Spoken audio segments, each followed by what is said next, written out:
Okay, so I've been going through every Python programming tutorials and working our ways up, working with lists, forcing input, and functions. And I just did another video which isn't totally processed on commenting requirements for Achieve Mirror Excellence. What I'm going to do is I'm going to sort of put it all together, and this is what I want is that this what I'm looking for when I'm marking for excellence, what I'm looking for. Okay, so I'm going to try and write some code. So if we go into here, you'll see that I've got a block comment at the top explaining what I'm doing. I've sectioned off my libraries area. All my libraries I'm importing, I'm going to put in here. I've got an area for functions sectioned off as well, and I put all my functions in here. And you notice at the top of every function I'm commenting a block comment saying what the whole function, the purpose of the function, what it does, and why I decided to code it this way. Okay, my reasoning. I want my reasoning in there for excellence, and I want the purpose of it, saying what that chunk of code does for merit, the behavior. Down the bottom, I've got my main program or main routine, and this is where I'm going to call my functions, and where I'm going to do some of my coding down in my main routine. See how everything is all nicely blocked off, sort of sectioned off, so it's tidy, easy to read. I want to add white space if I can. Okay, so see my big sections: libraries, functions, main routine. Okay, I'm trying to make it. There should be a massive amount of red of commenting in your code. Okay, if you're aiming for excellence. Now, here I'm going to write a program, and I'm going to show you a user demo of other things I'm expecting. So achieved mirror excellence commenting, inline commenting saying for what the code does on this line, inline, okay? That should be through your thing. I want code all nicely sectioned off. I want comments above every function, behavior, and excellence comments. Okay. Now, there are other things that I'm looking for your program for excellence. Okay. So here's the stuff I'm looking for. So I'm going to code a new one, and I'm not going to worry about the commenting because I just showed you what the requirements were. We're going to concentrate on other things I'm looking for. So I'm going to ask for the user for the name, input your name, enter your name. Okay, so they achieved, yes, that's achieved that, and I would have an achieved comment next to it. I want to force this. Now, I have got a video on how to do this. Force the input to be correct, and so I would loop it straight away. I probably put a loop like this. Now, a loop like this is fine. If you want to create a loop variable and then assign it true, then put the loop variable in. That is also okay. Okay, so usually in here I'll have variables and things like that, and not just true. But it's no one's going to get really caught worried too much about that. Okay, if you're going to just put true straight in, but trying to use variables where you can is kind of critical. Okay, now I'm forcing the name if it's not correct. Okay, so I want to check, is my name, the length of my name, is it greater than is it greater than 2 characters? Because it won't be really a name if it isn't. 2. And is it the length of the name less than 2, less than 20? And maybe is the name alpha? Is alpha? Alpha. Now that would be a pretty good checking lots of things, and you could say yes. If all of those are correct, break out of the loop and stop looping. So basically, what am I expecting for excellence? I want that all inputs are checked. Okay, for boundary cases, boundary values. In other words, the lower limit and the upper limit, and that's for merit. And I want also checked for merit, check for excellence for invalid inputs. Okay, invalids. So things that this alpha is like one of those. So basically, if they try enter a number in their name instead, this will trip out and say no, numbers aren't. And I might have done another one where I can come up with tons of one. So if they basically, we already checked for if what happens if they put in two, they use space, okay, spaces. Instead of, so it's up here it's checking for what they've entered is more than two, but what happens if they just put spaces? That's not very good. So if you go is name is space, you can check for that, is space, and if it's space, then we want to repeat. Okay, we want to repeat. Now this one here we don't want to break. We don't want to break. We don't want to break, so it's going to check the range. If the range is all good, we would break. But what happens if they put spaces in? If there's spaces in their name or something, and they've just pushed space bar, or we could just check for this, if the name equals blankety blank or something like that. But basically, is space maybe you just aren't allowing spaces, then you don't want that to happen. So you would say, well, not spaces. So basically, if their name's got a space in it, we don't want to break. But if there's not spaces, we do want to break. So there's an invalid. So what am I checking for excellence? I'm checking all inputs are checked for boundary, upper and lower boundary, and for excellence, any sort of invalid cases. And remember, when you're doing invalids, you've got to go not, use nots to break out of the loop. Okay. Okay.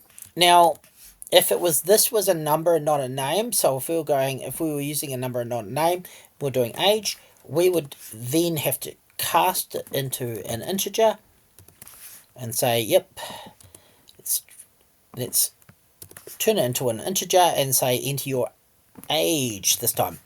So this here could crash the program, so there is one extra step you want to take, and you want to indent that all, tab it all in inside a try except, and have a print you did not enter a valid age, something like that, or try again, or some sort of error message. Okay, so it won't crash the program, and it'll force them to go back and do it again till it hits the break. So for the age check, we could say, is their age greater than 1 maybe, and is their age less than 100, something like that. So that could be the range check, depending on what it is. And this one, instead of is alpha, you could say is digit maybe, and check if it's a digit. And you can then check, you can still check for space. Okay, and there's no spaces in their age, so they entered this, and you'd have to check this. Okay, now for excellence, you would want to do this. You would want to comment it and have a block comment above it or something. Okay, this while loop creates checks, validates or something the user's age, making sure it is within acceptable range of 1 to 100, and it won't stops from crashing if the input is wrong. So you want to try and describe what it does. you can say it returns the true if it is valid. So you could actually make this into a function, okay? So this is a block comment, but if you made it into a function, I'll show you what I'm meaning is right now. Made this into a function, df validate age function, and you send it some sort of age. Oh no, you don't have to because it's already they're importing it.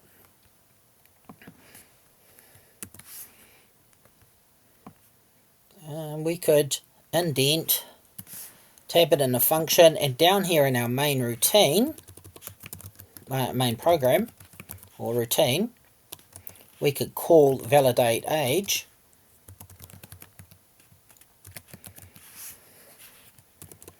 Okay, and if this is okay,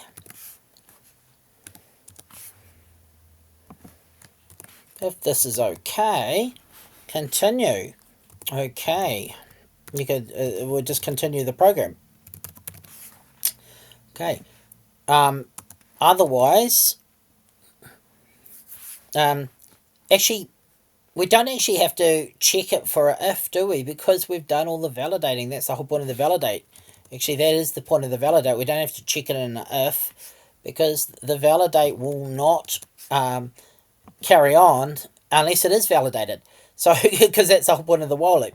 Yeah, so we come up and it's going to check the while loop, and this is just getting the user. We can put an inline comment, getting user to enter their age. See? And boom, explaining what is happening. It's calling the function up here. It's looping around, has a try and accept. It's getting the age. It's checking boundary. It's checking that. I've made a block comment above that. But remember, when it was a while loop, I could have just block comment above the while loop if it wasn't a function. But since it's a function, I can say this function, instead of while loop, validate. So this function, because it's a function now, and you could say this function called validate age, and you could say if it returns anything. Does it return anything? No. It just validates the age, and then the program carries on down here. So here, now for excellence, I expect the commenting, things like this, but here's where we get interesting. I have put these things called magic numbers in. I've put 1 and I put 100 in. Okay? Now, for excellence, I expect you to create variables for these instead. So minimum age would be a very good, a very good one. Min age is 1. Max age would be 100. And instead of using 1, I would want you to actually have descriptive things there instead of just numbers, because that's not really great having just numbers, and it's not really descriptive. It doesn't make sense. So now I've replaced my numbers that are just numbers that don't really have much meaning with variables that have far more meaning and they're far more clear. And you can say what these variables are by commenting, saying this is the smallest age acceptable. Yeah, no, and you can comment on what each variable does, okay, what's stored in them. Okay, so I'm replacing these, okay? Now, let's make a list. Let's do something else. Let's make a list of items, because there's something else I want to show you. So we're going to have a list of numbers, 12, 13, 44, 5, 23, 6. Okay, got a list of numbers, and I'm going to loop through my list. For I in range, and how many numbers I've got? I've got 1, 2, 3, 4, 5, 6. So I put 6 in there. Great. Iron range, and I'm going to loop through and print out each item in my list. So items at I position. Okay, now here's where we want to also, so I've showed you up here how to do some of the good stuff, replacing some of these. Now down here we see, oh, magic number again. Now if I append, if I do items, somewhere in my code I do items append, and I add 34, all of a sudden, this is going to be out of range. This is going to be wrong, and I have to go through my code and fix every part of this where this is wrong. So what we want to do instead is we want to make, do either something like this, use the list, we want to use the length of the list to make it more robust. So if I do append, or if I pop, so if I items.pop, which pop just removes the last item, then I don't have to keep continually updating this in my code.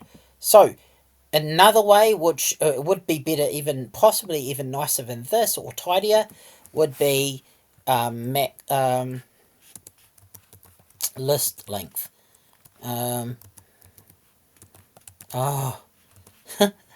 List length.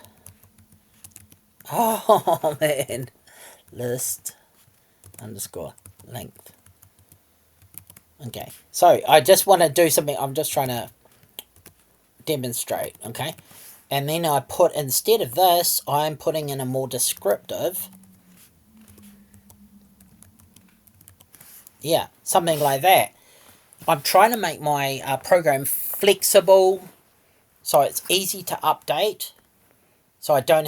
So this is more descriptive, and it's easy to update. I can just update this if I want. This is updated automatically. So if this was just a number, I'm putting 6 in there, then this would update.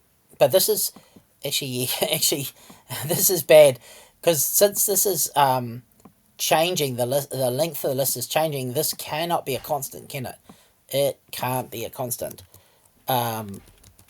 Yeah, so that's really bad. So we have to make it into a variable, otherwise it's bad coding. Length. Yeah, so we actually have to not make it constant, but you get the idea. I want to use constants when things aren't going to change. I want to use other things when things are going to change. So that's what I'm sort of going for, okay? I want to put something like this, or I want to put something like this. This here is tidier and better, because I can update it. It's automatically updating, and it's descriptive. Okay, so here we go. So what am I looking for? I'm looking for getting rid of random. Just instead of putting a number like that, I want something that's doing that in here instead. Okay, so this is flexible. When I change my list size, this keeps updating. This here is descriptive. So now I've got a descriptive plus flexible code. It's not flexible if I just put a number in there, okay? Yeah. I mean, this is, for me, this is pretty descriptive as well. So this, if you put this in here, that would be great. Up here, remember, I'm trying to get rid of magic numbers, any numbers that aren't just when we can replace them with a variable, which are more descriptive. I want to do that as well. Okay, hopefully you've got a bit better idea of what I'm after. Sort of things for excellence I'm looking for. Robust. This is called robust, flexible, easy to update, robust and flexible. This is calling code, making it reusable. Reusable code. I can loop. I can ask them loop around this many times if I want it. Validate age. I can get them to enter as many ages as I want and validate them. So you want flexible code, robust code, no magic numbers, and code that's updating. This here, true, you could put a variable instead of that, so it's more descriptive, but I think it's pretty good. Plus the commenting, I'll make another one if I can think of other things that I'd want you to do, but basically you're starting to get the idea. Start using this sort of stuff, or this sort of stuff, instead of just putting a number in there, and try to get rid of numbers, and make sure you comment your code really nicely, like with behavior and functions and stuff. Okay, I don't want to go on forever.